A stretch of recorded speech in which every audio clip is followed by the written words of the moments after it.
tentang beberapa kesalahan-kesalahan fatal yang dilakukan para suami. Dan ini ibu bisa sampaikan kepada para suami ya. Nah, bapak-bapaknya nggak hadir masalahnya. Ma'asyiral muslimat yang dimuliakan Allah Subhanahu wa taala. Tidak memperpanjang mukaddimah karena juga waktu. Yang pertama, kesalahan yang fatal bagi seorang suami adalah tidak memberikan nafkah. Dan ini banyak dilakukan oleh para suami yang tidak bertanggung jawab. Mungkin dengan berjalannya waktu biasanya. Kalau awal-awal menikah biasanya masih bagus. Tapi dengan berjalannya waktu nampaklah ada beberapa watak atau sifat para suami itu yang kemudian menjadikan tujuan berumah tangga itu tidak sebagaimana yang diinginkan. Bahkan ada yang terang-terangan seorang suami itu justru menyuruh istrinya untuk bekerja.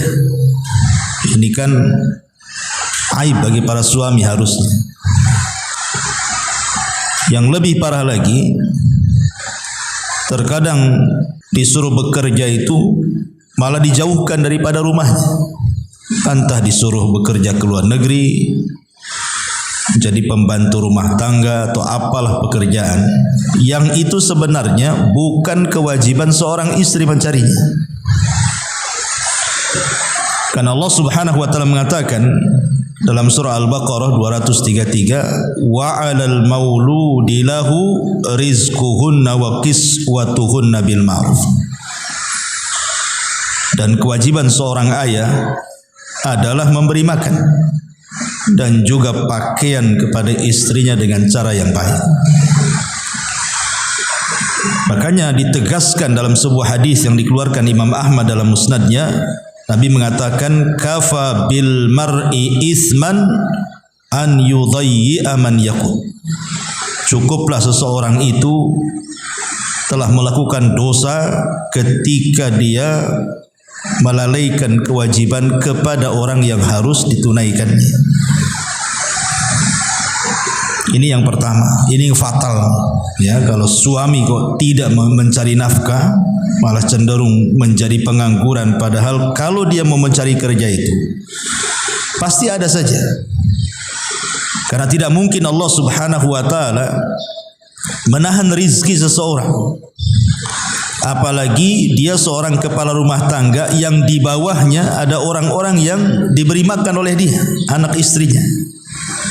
Mustahil. Bahkan yang ada kalau seandainya dia niat untuk mencari kerja, pasti Allah mudahkan.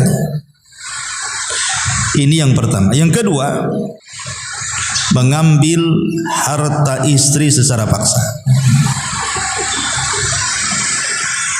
Ada sebagian suami yang tidak punya akhlak.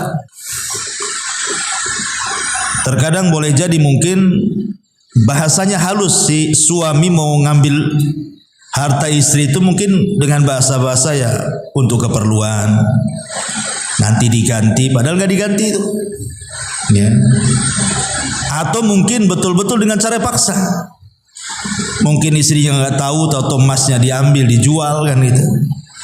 Atau betul-betul dengan cara tekanan, kayak orang ngerampok gitu ya. Ah, mana emas? Sini, kan itu. Mana uangmu?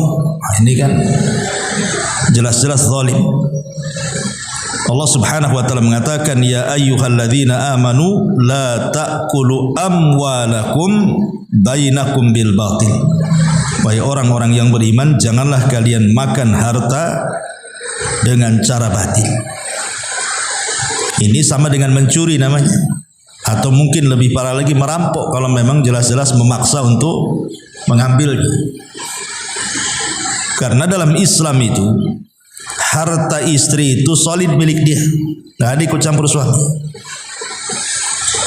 Makanya kenapa kalau kita bicara tentang bab waris, kok laki-laki dapat satu, perempuan kok dapat separuh dari bagian laki-laki? Zahirnya nampak tidak adil, harusnya satu-satu lah. Masa perempuan separuh dari warisan laki-laki? Mana adilnya? Kita katakan Allah lah memberikan hukum itu sudah adil. Sebab kalau seandainya laki-laki itu menikah seandainya, maka harta yang satu itu berbagi dengan istrinya. Tapi kalau si istri dia dapat warisan, dia tidak bisa berbagi dengan suami, itu harta-harta dia. Nggak berhak suami mengambil harta yang memang itu milik dia, hasil jerih payah dia atau warisan dari orang tuanya, kecuali illa an takuna tijaratan an taradi minkum, kecuali kalau memang si istrinya redha mau bantu suaminya. Namanya suaminya punya skill usaha, tidak punya modal, istri punya duit. Udah bang, saya ada duit, ada modal, nggak apa-apa pakai saja. Berarti di sini ada kerelaan, ya kan? Si istri ngasih si suami. Tapi kalau tidak ada kerelaan, tidak boleh seorang suami mengambil harta istri secara paksa. Ini kezaliman dalam rumah tangga. Ini yang kedua. Yang ketiga, memaksa istri untuk tinggal di rumah orang tuanya dan tidak berusaha untuk mencari tempat tinggal untuk istrinya. Mencari tempat tinggal itu kan tidak harus punya rumah sendiri, beli tanah, bangun rumah, kan tidak harus seperti itu. Kan ngontrak juga bisa. Kalau memang belum ada kesanggupan membuat rumah atau membeli rumah, bisa ngontrak. Tapi kalau seandainya kemudian suami memaksa istrinya tinggal bersama keluarganya, maka ini kezaliman kepada istri. Karena bagaimanapun seorang istri itu harus punya kekuasaan sendiri dalam rumahnya. Sebab kalau campur dengan orang tuanya, dia tidak punya kekuasaan di situ. Dalam bab rumah tangga, dalam bab poligami saja, tidak boleh seorang suami mencampurkan satu rumah dengan istri. Kenapa? Karena tidak punya kekuasaan. Kecuali kalau umpamanya dapurnya sendiri-sendiri, kamarnya sendiri-sendiri, ruang tamunya sendiri-sendiri, kan begitu ya. Karena ada yang sifatnya privasi masalahnya, yang tidak bisa seseorang itu kemudian nyampur dengan orang lain.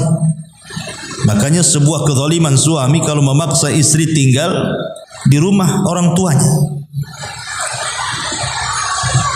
Ma'asyiral muslimin yang muslimat yang dimuliakan Allah Azza wa Jalla, tentu di sini baik memaksa tinggal di rumah orang tuanya sendiri atau di rumah orang tua suaminya. Kecuali ada uzur, umpamanya sakit, ya mungkin orang tuanya sakit, kemudian suami meminta dia tinggal di rumah orang tuanya untuk merawatnya, kan hanya temporary saja, tidak selamanya kan. Kalau sudah sembuh ya baliklah kan itu. Ini yang ketiga, karena Allah mengatakan dalam surah At-Talaq itu askinuhunna min haitsu sakantum, berilah mereka tempat tinggal yang layak. Ngontrak, ngekos yang jelas, ada tempat tinggal yang layak. Kalau hujan tidak kehujanan, dia panas tidak kepanasan. Ataupun yang nomor 4, ini yang parah lagi. Kalau yang ketiga ini kan memaksa tinggal bersama orang tuanya. Ini yang keempat, ini memaksa istri itu untuk membantu ibu suaminya, membantu kerabat-kerabat suaminya. Ini kezaliman, tidak boleh. Kenapa demikian? Karena bukan kewajiban seorang istri itu membantu orang tua suami atau membantu kerabat saudara-saudara daripada suami. Kalaupun seandainya seorang istri itu berbuat baik kepada keluarga suami atau orang tua suami, itu hanya sifatnya ingin mencari perhatian suami saja, ingin berbuat baik kepada suami dengan menghormati keluarga besar dia. Ya, sekali-kali membantulah kalau ada hajat, ada kebutuhan atau lagi sakit dan begitu seterusnya. Makanya Al-Imam Ibnu Utsaimin rahimahullahu taala, beliau pernah ditanya, hal li ummi zauji haqqun ala zaujati, apakah ibu dari suami dia punya hak untuk memaksa memaksa menantunya, istri daripada anaknya, untuk membantunya? Maka kata Syekh Utsaimin, la, tidak ada kewajiban. Ummu zauji laisa laha haqqun wajibun ala az-zaujati binisbati ilal khidmati. Tidak ada kewajiban seorang istri membantu ibu dari suami atau kerabat dari suami. Maksudnya binisbati lil khidmat. Khidmat itu maksudnya ya datang ke rumahnya, nyapu rumahnya, bersihin alat dapurnya, mencucikan pakaiannya dan begitu seterusnya. Itu bukan kewajiban. Tapi kalau ingin berbuat baik gak ada masalah, tapi bukan kewajiban. Tapi kalau suami ngancam-ngancam gitu kan, kau harus bantu ibuku, bantu saudaraku, ini kezaliman suami. Itu bukan kewajiban istri membantu keluarga suami. Nah, ini juga kesalahan. Jadi ibu kalaupun membantu mertua, ya itu karena kebaikan. Kebaikan apa? Ingin mengambil hati suami supaya lebih sayang lagi karena kita punya perhatian kepada keluarganya. Sebab kalau kita tidak punya perhatian kepada keluarga suami atau kepada orang tuanya kan, suami pun mungkin malas sama ibu kan gitu. Tetapi kalau dikatakan wajib sampai kemudian memaksa suami untuk membantu orang tuanya atau kerabatnya, ini kesalahan fatal, kezaliman. Tidak boleh. Ini yang nomor 4. Kemudian yang nomor 5, terkadang ada sebagian suami yang tega, artinya ketika istri ini mau bersilaturahim kepada keluarganya. Mungkin dia sudah lama nggak pernah berkunjung sama orang tuanya di kampung mungkin kan, kitanya pula di Batam. Ataupun ingin berkunjung kepada kerabat-kerabatnya, entah saudara kandungnya, paman-pamannya, bibi-bibinya. Terkadang ada suami itu yang menghalang-halangi. Tidak boleh. Kamu tidak boleh pergi. Kamu tetap di rumah. Nanti berhujah pula dia, kan suamimu lebih harus ditaati dibandingkan orang tuamu. Betul, kaidah itu tidak salah, ya. Tetapi kalau seandainya kemudian melarang-larang, mengancam-ngancam tidak boleh seorang istri bersilaturahim kepada keluarganya, ini namanya suami sama saja hendak memutus silaturahim. Dan Allah katakan, fahal asaitum in tawallaitum an tufsidu fil ardi wa tuqatta'u arhamakum. Maka apakah kiranya jika engkau sudah berkuasa merasa jadi suami, kamu berbuat kerusakan di permukaan bumi kemudian berusaha memutuskan hubungan keluarga, lihat dampaknya. Ulaika alladzina la'anahumullah fa asammahum wa a'ma absarahum. Mereka lah orang-orang yang dilaknat Allah dan ditulikan telinganya, dan mereka akan dibutakan penglihatannya di hadapan Allah Subhanahu wa taala. Bayangkan sampai ada ancaman laknat dari Allah. Maka tak boleh seorang suami itu melarang-larang istrinya untuk bersilaturahim kepada keluarganya. Tetapi juga istri harus tahu diri juga kan itu. Jangan kemudian setiap waktu ngajak suaminya ke keluarganya, tahu mungkin jauh tempatnya, gaji suaminya pun tak banyak. Akhirnya karena merengek-rengek terus, terpaksalah suami akhirnya nekat cari uang tanpa melihat halal haram pula. Yang penting istrinya senang, kan nggak boleh juga. Ya, jadi harus melihat kondisi keuangan juga. Kemudian yang nomor 6, terkadang ada sebagian suami itu kalau mungkin ibu melakukan kesalahan, itu sampai menegurnya itu sampai taraf menyiksa, sampai taraf menyiksa gitu ya. Saya pernah lihat di berita itu sampai dipukuli, bahkan dilukai, bahkan disiram air keras pula, macam-macam ceritanya ya. Jadi ada suami itu yang suka menyiksa istrinya hanya sebuah kesalahan.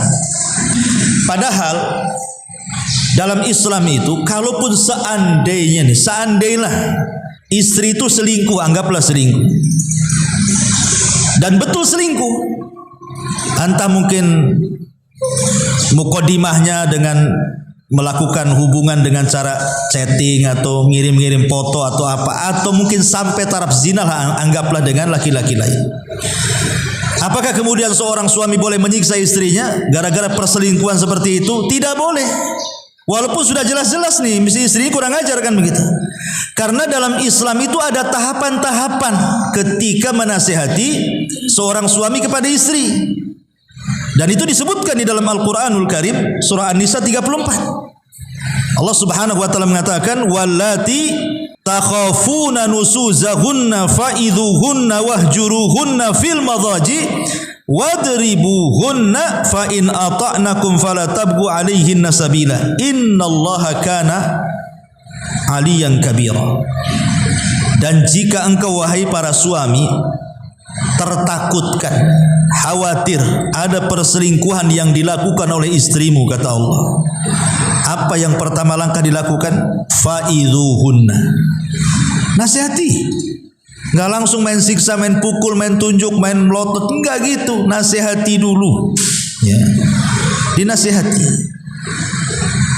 Kalau memang kemudian, karena ada sebagian suami juga yang Masya Allah kadang-kadang tidak punya kepedulian, nggak punya kecemburuan dengan kesalahan istri yang fatal, mudah memaafkan, tidak mau ngasih nasihat. Alah biarin aja lah. Karena mungkin dia sayangnya si suami kepada istri karena cantiknya, karena apanya kan. Jadi walaupun istrinya kurang ajar ya dibiarin saja sama dia. Mungkin tipe-tipe suami takut istri lah mungkin gitu ya. Tapi kalau seandainya suami yang bijak kan tidak demikian, dinasihati dulu. Kalau dia tetap ngeyel, baru ada langkah kedua. Kata Allah, wahjuruhunna fil madhaji, pisah ranjang.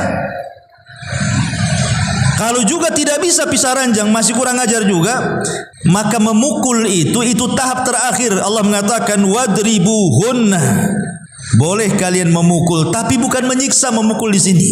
Ulama tafsir mengatakan maksudnya fatribuhunna itu maksudnya dzarban ghaira mubarrih. Apa dzarban ghaira mubarrih itu? Maksudnya pukulan yang tidak berbekas. Pukulan yang tidak berbekas. Karena mukul itu sebenarnya hanya simbol bahwa tidak ada jalan lagi kecuali kita pisah, gitu maksudnya. Jadi memukul itu sudah last terakhir itu. Kayaknya sudah nggak jodoh lagi kita ini. Paksalah dia memukul, tetapi dengan pukulan yang tidak berbekas, tidak melukai, bukan menyiksa.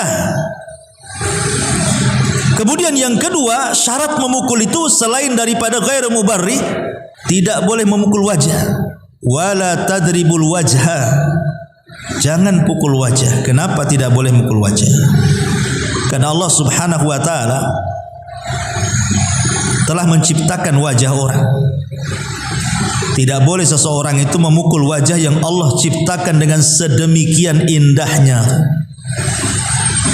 Karena bagaimanapun wajah itu kehormatan masalahnya kan. Makanya sering saya katakan, ibu itu lebih banyak ngaca kakinya, tangannya, badannya atau wajahnya. Pasti wajahnya lah.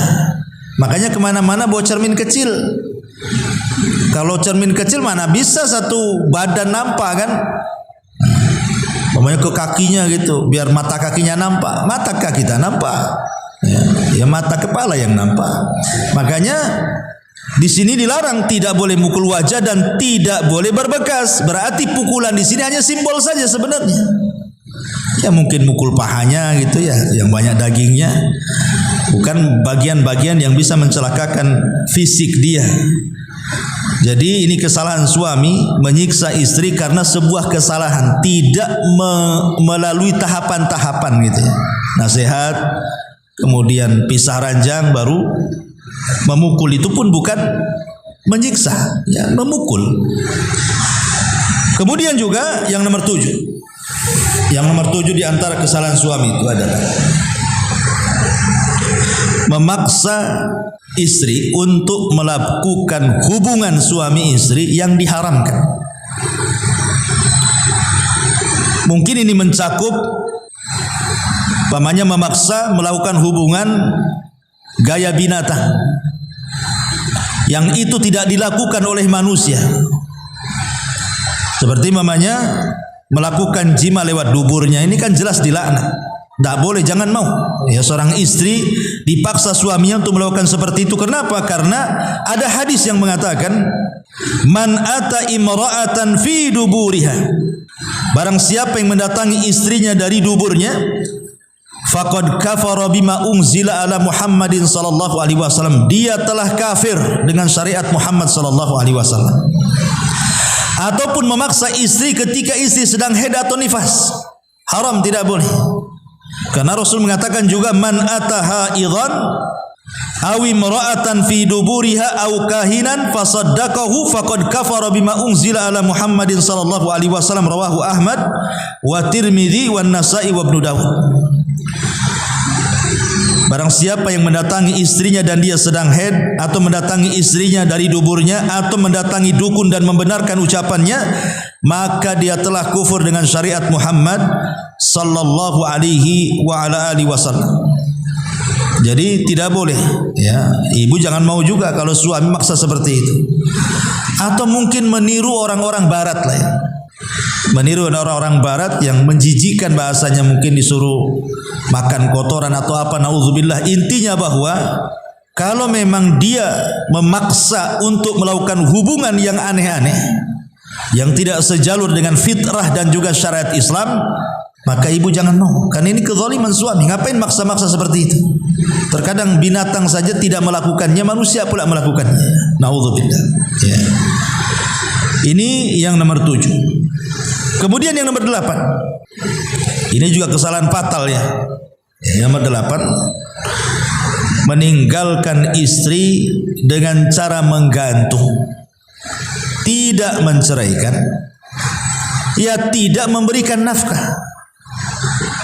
Ada suami ini kalau seandainya dia nggak senang dengan istrinya, langsung pergi dia. Habis itu tak balik lagi. Harusnya kalau memang dia tidak suka, ceraikan, biar dia dapat jodoh lagi. Ini diceraikan tidak, dikasih nafkah tidak. Nah, ini kan bahaya. Makanya Allah Subhanahu wa taala mengatakan dalam surah An-Nisa 129 itu, fala tamilu kullal maili fatadharuha kal muallaqati. Apa kata Allah? Fala tamilu kullal maili fatadharuha kal muallaqah. Sehingga kamu biarkan istri kamu terkatung-katung tanpa ada kejelasan. Ini menyiksa namanya. Menyiksa anak orang. Kalau memang sudah tidak suka, ceraikan. Dalam Islam kan selesai, ceraikan aja. Tinggal ngomong saya ceraikan kamu, selesai. Yang penting kemudian selesai dulu si istri ini. Kalau dia menikah lagi kapan-kapan kan bisa gitu. Walaupun mungkin secara pengadilan belum sah, gitu ya. Tapi kan secara syar'i kan bisa sah itu mengatakan saya ceraikan kamu. Artinya si wanita itu atau si istri sudah bebas ini. Menentukan pilihan hidupnya kan bebas kan. Nah, sekarang ini nggak jelas suami saya menceraikan nggak, sementara mungkin dia pun ingin hidup layaknya orang lah, ingin berumah tangga, atau mungkin dia melirik ada laki-laki yang mungkin soleh bagi dia. Nggak bisa, kenapa? Karena dia masih terikat pernikahan dengan orang lain. Nah, ini kan kezaliman namanya. Maka ini juga kesalahan suami. Jangan kemudian menggantung istri seperti itu. Kalau nggak suka, ceraikan, selesai. Apa susahnya menceraikan? Biar dia punya kehidupan sendiri. Ya. Ini juga farah ini ya, yang nomor 8 ini. Kemudian yang nomor 9, ya, safar lebih daripada 6 bulan. Nggak ada kabar lagi. Yang parah kalau ada kabar masih mendingan. Ini safar cari pekerjaan, nggak ada kabar pula. Tahun-tahun kadang-kadang hilang. Kalau memang dia mati, di mana kuburnya kan itu. Kalau dia memang kawin lagi, di mana madunya? Kalau dia masih ada masih bekerja, ya harus jelas tempat bekerjanya. Ini kadang-kadang hilang itu, nggak tahu nasibnya seperti apa. Yang lebih parah itu sampai bertahun-tahun tuh, ada sampai 10 tahun, kadang lebih kadang-kadang. Tapi si istri ini setia, masih nunggu saja kan. Itu kayak nunggu ikan di kolam keru. Ada nggak tuh ikannya? Ada nggak tuh? Namanya keru kan itu. Jadi nggak jelas gitu ya. Maka ini juga, padahal dalam Islam itu seorang suami kalau pamit bekerja kepada istri itu paling lama 6 bulan dia harus pulang. Kecuali ada izin istrinya. Kalau istri ngizini ya nggak apa-apa, karena mungkin terikat kontrak di kapal harus 2 tahun baru boleh pulang kan gitu ya. Atau di perusahaan mana yang tidak bisa setahun pulang. Nah, nanti persetujuan istri, kalau istri tak mau ya jangan. Nggak usah lah bang, nggak usah kerja di situ, nggak apa-apa lah, jual es cincau aja, yang penting abang di rumah kan itu. Tapi ada istri yang baik hati, dah nggak apa-apa bang, ya, berangkat aja Bismillah. Tapi hati-hati apa? Pokoknya hati-hatilah. Safar lebih 6 bulan itu dilarang. Umar bin Khattab radhiyallahu anhu. Jadi Umar ini biasanya kalau ngirim pasukan itu setahun sekali di rolling. Setahun di rolling gitu ya. Jadi satu malam Umar ini lewat di sebuah rumah, kemudian ada seorang wanita menyair karena kerinduan dia kepada suaminya, sampai di antara bait syairnya, kalaulah bukan karena takut kepada Allah tentu ranjang ini akan bergoyang, dia bilang. Maksudnya kalau saya tidak takut kepada Allah sudah saya selingkuh dengan orang gitu maksud. Tapi karena takutnya aku bertahan. Jadi Umar ini mendengar seperti ini, hasrat seorang wanita itu, akhirnya disitulah dia merubah kebijakan pengiriman pasukan yang tadinya setahun rolling menjadi 6 bulan rolling jadinya. Dari sini Umar bin Khattab radhiyallahu an kemudian memutuskan per 6 bulan para tentara pulang ganti. Ya, dan ini juga menjadi dalil bahwa seorang suami kalau meninggalkan istri paling lama 6 bulan pulang, ya, kecuali kalau memang ada izin persetujuan, ya sesuai dengan kesepakatan. Nah itu lain lagi ceritanya. Ya, ini kan kalau seandainya istrinya tak mau ditinggal. Ini yang nomor 9. Dan yang nomor 10 ini juga fatal, tidak memberi keamanan. Ya. Kenapa seorang istri, kan tujuan ibu menikah dengan suami itu supaya ibu merasa dilindungi, diayomi, merasa aman, tidak diganggu orang. Ya, merasa aman, tidak diganggu orang, kemudian punya rumah sendiri, punya benteng sendiri gitu ya. Nggak ada yang ganggu. Kenapa? Kalau diganggu tinggal lapor suaminya. Tetapi ada sebagian suami itu yang zalim kepada istrinya. Terkadang mereka menakut-nakuti dengan cara mengusir kadang-kadang, ataupun mungkin mengancam-ngancam dengan kawin lagi. Ya kan banyak tuh suami, kalau gitu saya kawin lagi saja. Kawin lagi. Ya kawin aja lah kan begitu ya. Si ngancam-ngancam saja. Artinya bahwa di sini kadang-kadang ada seorang suami itu yang seperti itu, suka nakut-nakuti. Yang lebih parah lagi, kadang-kadang nakut-nakutinya itu betul-betul terjadi. Kamu kalau macam-macam saya usir ya. Akhirnya ada masalah, langsung betul-betul diusir. Diusir, semua barang-barang yang ditaruh di rumah dikunci dari dalam, pulang kau ke rumah sana. Lah yang seperti ini tidak boleh, karena Rasul mengatakan la yahillu li muslimin an yurawwi'a muslimah. Tidak halal alias haram seorang muslim saja menakut-nakuti muslim yang lain aja haram. Apalagi seorang suami menakut-nakuti istrinya, ini kezaliman. Inilah yang disebutkan para ulama, ini kesalahan yang fatal ya. Kesalahan yang fatal suami kepada istri ya. 10 perkara yang harus diketahui para suami, jangan sampai melakukan 10 perkara, karena ini kesalahan fatal. Kesalahan fatal. Yang lebih fatal lagi ya ada, seperti mamanya suaminya nggak mau sholat ya, suaminya nggak mau sholat. Kalau suami tidak mau sholat, tidak taat kepada Allah, macam mana rumah tangganya akan diberkahi juga. Makanya kalau ada seorang istri diuji suaminya tidak mau ibadah tuh. Maka kadang-kadang saya sering ditelepon oleh seorang ibu tuh, gimana Ustaz, suami saya memang baik secara akhlak, tapi dia tak baik pula secara ibadah. Yang satunya terbalik, Ustaz, Masya Allah, suami saya itu rajin ngaji, sholat, tapi tukang gampar katanya.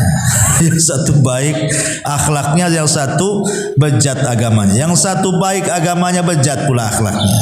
Makanya rumah tangga itu kalau ingin sakinah mawaddah, ya dua-duanya harus ada lah.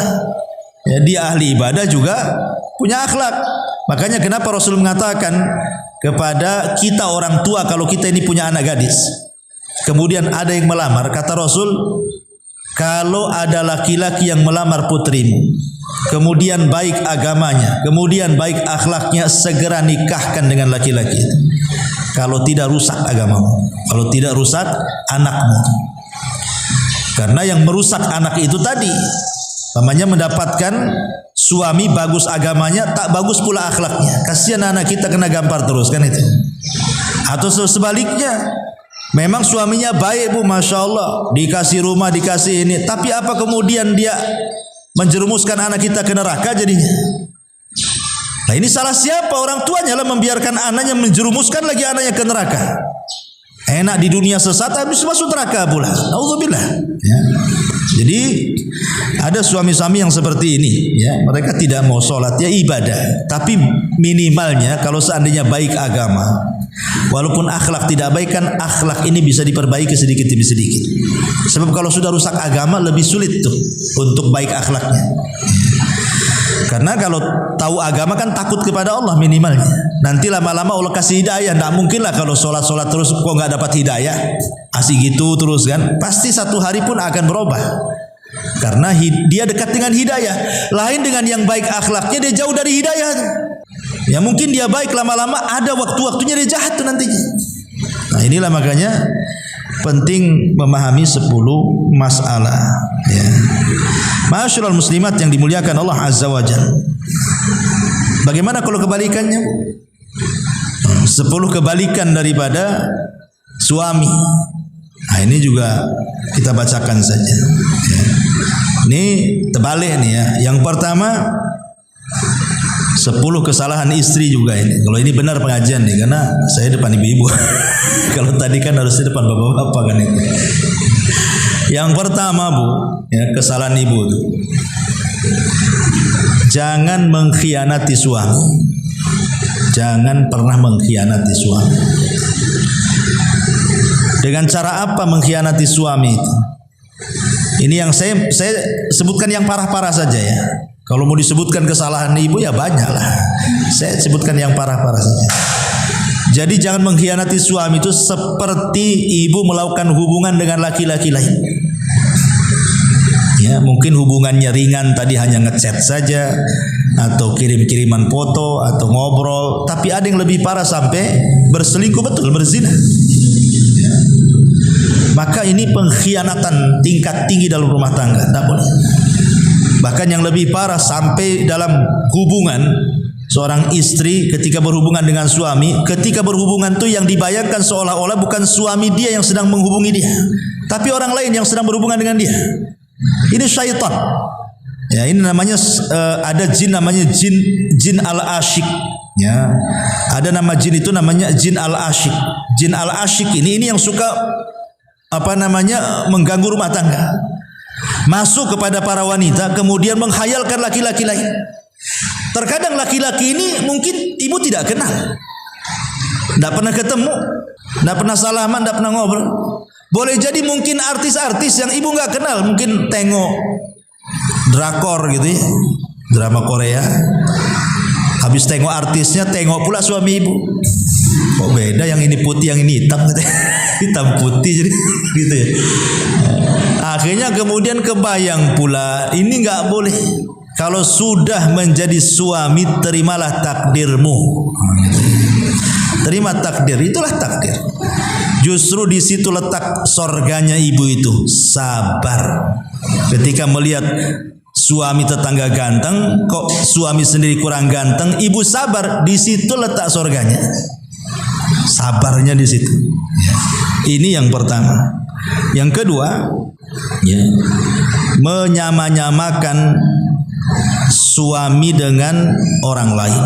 Mungkin dulu si istri ini pernah menikah dengan suami yang lama.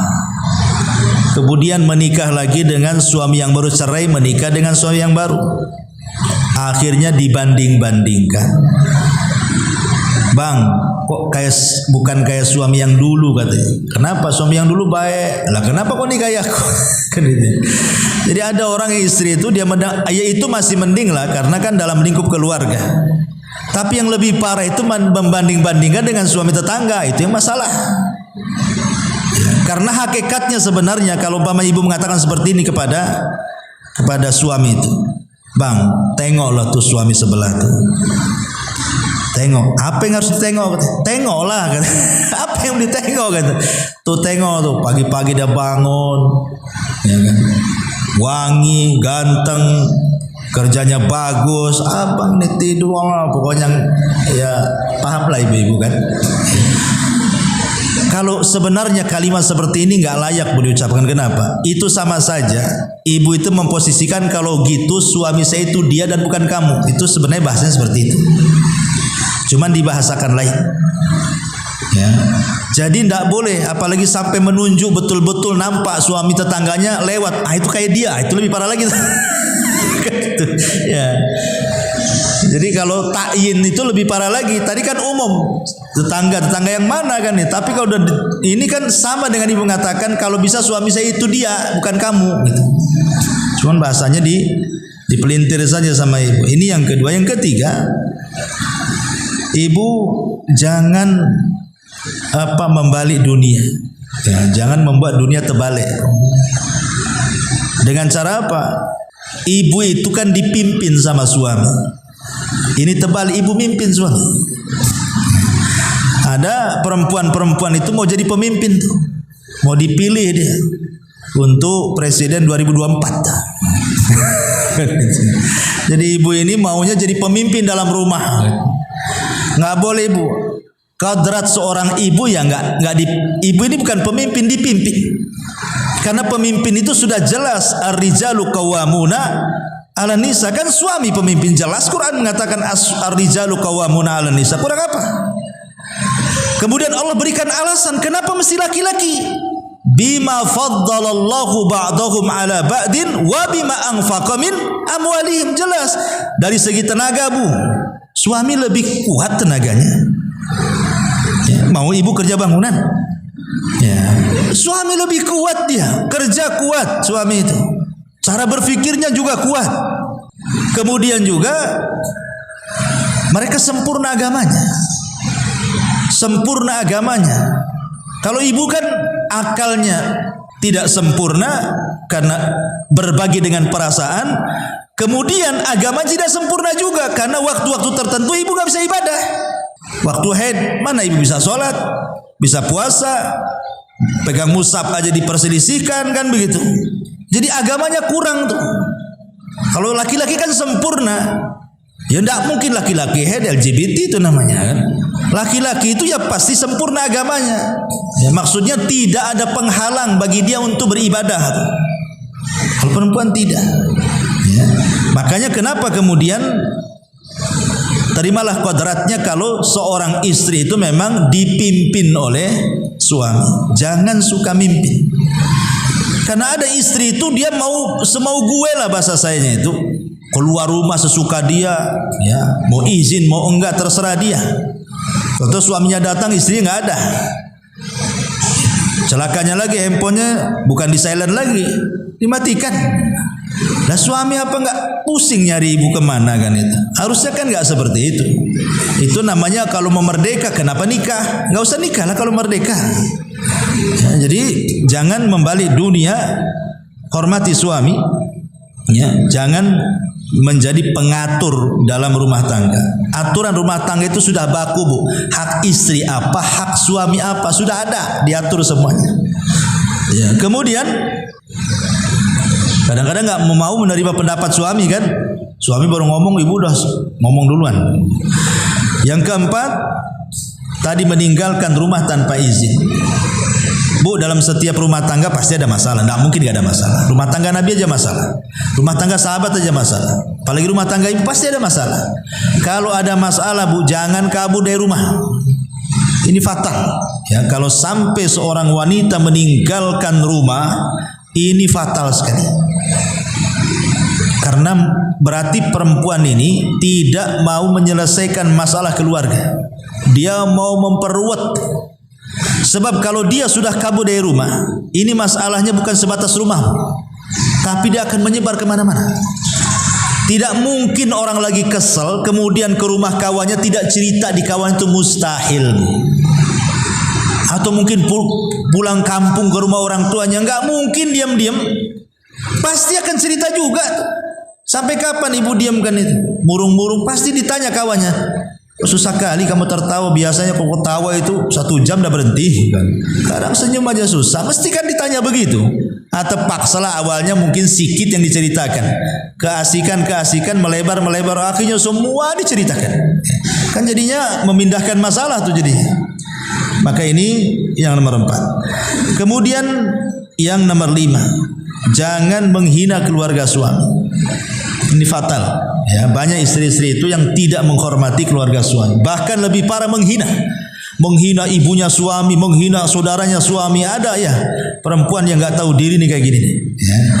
Kemudian juga yang nomor 6, jangan suka berdusta. Maksudnya berdusta, dustanya ini yang tingkatannya dusta besar, bukan dusta kecil. Kalau berdusta dalam rumah tangga itu dibolehkan sebenarnya, kalau dalam rangka untuk keutuhan rumah tangga. Keutuhan rumah tangga, memuji suami ibu. Oh, masya Allah, tidak ada orang ganteng satu komplek ini kecuali suami saya. Ya, itu karena tidak ada pemilihan. Kalau ada pemilihan ya, nah, intinya ya nggak apa-apa kan, bohong-bohong sedikit nggak apa masalah.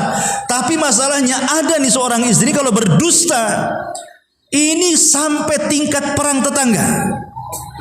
Jangan bu, jangan sampai berdusta di hadapan suami, akhirnya suami jadi bawa parang ke tetangga.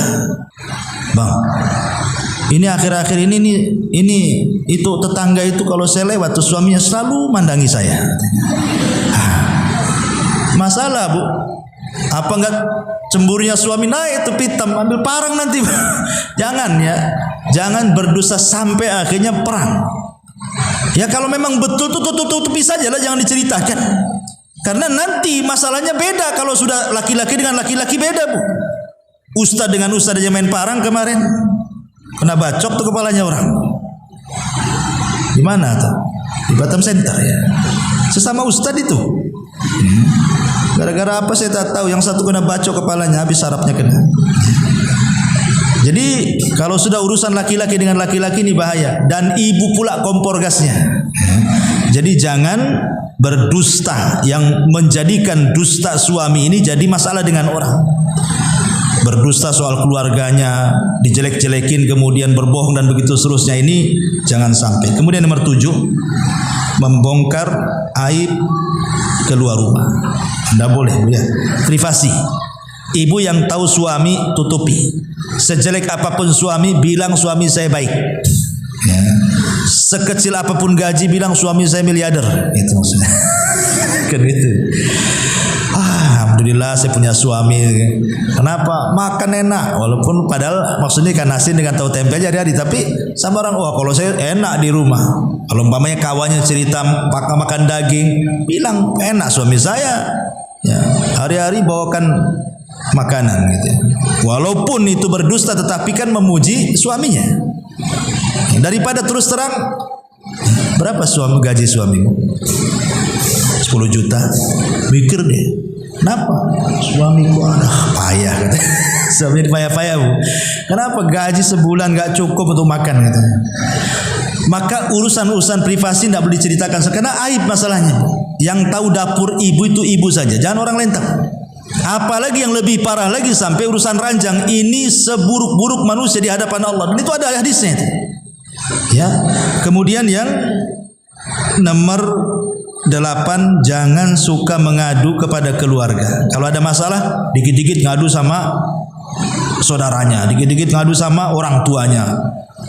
Cari pembenaran, cari bolo bahasanya ya. Nggak boleh bu. Ya. Kemudian yang nomor 9, cinta karena harta. Ini banyak nih. Nah, jangan sampai kemudian kalau sudah nikah dengan suami, cobalah belajar mencintai suami apa adanya, ya. Sebab kalau seandainya karena harta saja, nanti kalau miskin dipastikan bercerai itu, dipastikan bercerai. Kemudian yang terakhir, jangan tajasus. Ini tajasus ini. Jangan tajasus. Suami main ke tetangga, diintip aja. Ngobrol apa dia? Apain aja dia? Ya. Nanti pergi, ibu telepon gak diangkat. Datang, diinterogasi. Kok tadi jam segini kemana? Kok gak diangkat telepon saya? Sama siapa? Pergi kemana? Jam berapa ke jam berapa? Itu kan ada orang yang istri-istri yang suka interogasi kayak gitu. Itu namanya tajasus, Bu. Sini handphonenya, saya mau periksa. Ini kan ngeri kali. Mana dompetnya? Jangan-jangan ngelong pula, hilang semua uangnya. Kemana? Ada ya. Ibu kalau suami datang itu, bukan itu pertanyaannya, tapi mau apa? Mau apa? Mau makan? Ya. Mau apa? Mau diurut? Mau diapa? Gitu. Ini enggak. Dari mana? Sama siapa? Kok baunya lain? Subhanallah, ada. Ini tajasus tidak boleh, Bu. Ya.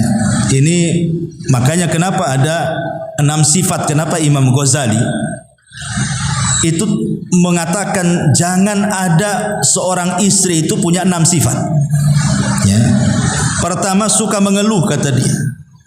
Yang kedua, suka mengungkit kebaikan. Ya. Aku kan udah masak, memang kewajiban ibu. Kenapa harus dikasih tahu kan gitu ya? Aku udah melayani kamu, sudah masak, sudah nyuci, sudah. Bu, itu kebaikan ibu, ibu dapat pahala, Bu. Ibu berbuat baik kepada suami itu bukan barter. Bukan. Kau kalau berbuat baik sama saya akan baik, Bang. Bukan begitu. Ibu laksanakan aja. Ya, kebaikan ibu nyuci, masak itu pahalanya sendiri. Ya, kalau barter itu enggak boleh. Jadi karena ibu kan menjadi istri itu, untuk apa ibu jadi istri? Kan ingin cari pahala masuk surga. Tapi kalau sudah kebaikan sistem barter, Bu, itu enggak bisa. Ya. Jadi jangan berbuat baik kepada suami itu dengan sistem barter. Pokoknya laksanakan aja kewajiban ibu. Soal suami jahat terserah. Yang penting saya melaksanakan selaku seorang istri, gitu maksudnya.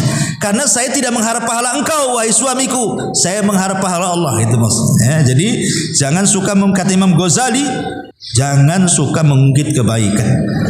Yang ketiga, ya, jangan suka menceritakan masa lalu. Jangan suka menceritakan masa lalu. Kan ada tuh seorang, mungkin maaf kadang-kadang dulunya mungkin ya masa lalunya suka gonta-ganti pasangan, pacaran atau apa. Sekarang sudah menikah, jangan diceritakan tuh pacar-pacar 1, 2, 3, 4. Banyak kali butuh pacarnya dulu. Nggak usah tutup, ini suami saya, inilah pacar saya, selesai. Ya. Kemudian kata Imam Ghazali yang keempat, jangan sampai memiliki sifat selalu membesar-besarkan dunia. Ya. Suami tahu gajinya berapa. Pokoknya karena sekarang sudah ada udah handphone semua belanjaan, Bu. Wah, hari-hari Tokopedia aja ditonton nih, Bu, tuh. Tokopedia, Marketplace, apalagi tuh. Nah, akhirnya tas lewat, ini lewat, itu lewat. Tahu gaji suami seberapa? Ini yang branded itu yang ditonton. Kan gitu ya. Gaji setahun habis lah tuh beli satu tas tuh. Jangan selalu membesar-besarkan dunia. Ya, terimalah apa adanya. Kemudian yang nomor 5 kata Imam Ghazali, ya, wanita yang jangan suka berdandan sepanjang hari. Ya, berdandan boleh tapi ada waktu-waktunya. Tapi kalau terus saja berdandan, Bang, kayaknya ini yang sebelah sini agak sengit nih katanya. Ini perlu obat nih, harganya sekian. Udah dibelikan obat sama suami. Nampaknya Bang perlu bedak nih, tapi harganya sekian. Nampaknya kita harus operasi nih Bang, ini harus dikasih silikon sebelah sini. Ya, habislah itu luang suaminya untuk itu aja, Bu, ya. Kemudian kata Imam Ghazali yang nomor 6, dia mengatakan jangan suka nyinyir. Ya, itu disebut sadaqah namanya.